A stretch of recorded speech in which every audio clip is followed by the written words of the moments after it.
I kind of mentally blocked out a horrible period in my life was the real reason why I didn't go on to start comedy when I wanted to, because of an affliction I had where I lost the ability to enunciate words because of pain in my mouth.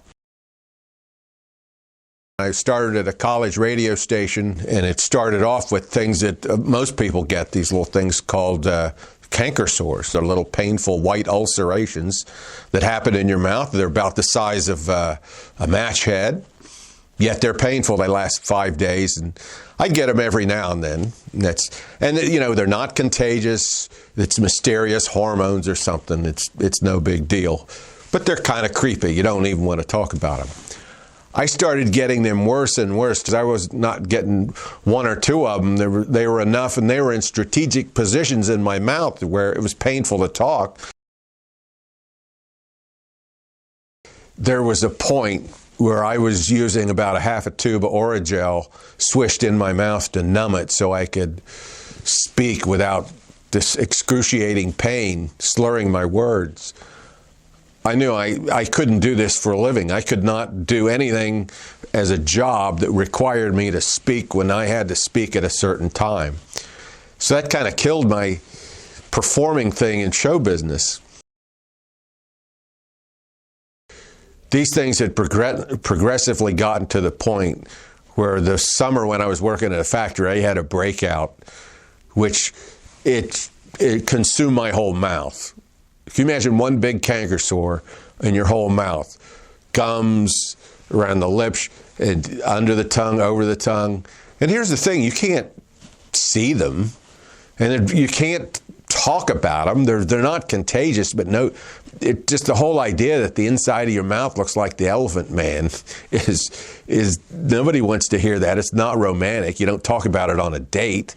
You don't talk about it at a party. And I drank a lot of alcohol and did drugs and did anything to escape this. And it was so painful I couldn't eat. I was around 165, 170 pounds in college. I got down to below 120 that summer because you could sit the biggest steak in front of me or whatever. It was just too painful to chew. I couldn't consume enough Orajel to make eating last more than a couple of minutes. I didn't really sleep. There was no rest. If I slept at all, it was just passing out because I was so exhausted. And I would wake up in the middle of the night several times out of pain, and there'd be a puddle of drool on my pillow because even in sleep, this was just so painful. And finally, I had a friend, Alan Ferguson, whose dad was a doctor. We called him Fergie. And he said, go see my dad. He put his flashlight in my mouth and looked. He says, how are you even living? You're experiencing pain that is probably equivalent to the final stages of cancer. And he said, I'm not being facetious at all. I just don't see how you're coping with life. And it was very hard. He gave me this stuff called Vibramycin, which was a liquid antibiotic, very rare, very expensive. Thank heaven my insurance took care of it at the time.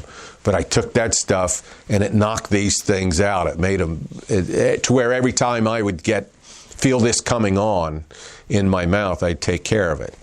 Unfortunately, by that time in my life, my rudder had already turned and I had taken a different path in my career. I got into the airline business and was quite happy. And then when I retired in 2005, I was almost 50 years old, and I hadn't had any of these outbreaks in years. And I thought, I'm going to try comedy.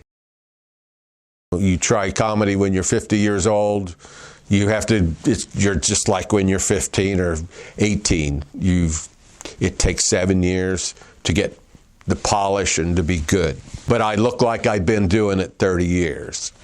I was just up there with a 2-year-old comic skill set, and I didn't impress anybody. I just looked like somebody that was washed up and had just hung around and didn't face the fact that I wasn't good enough to make it in the business. And that's the way a lot of bookers saw me, is, you're a decent opener, but you'll never be a headliner.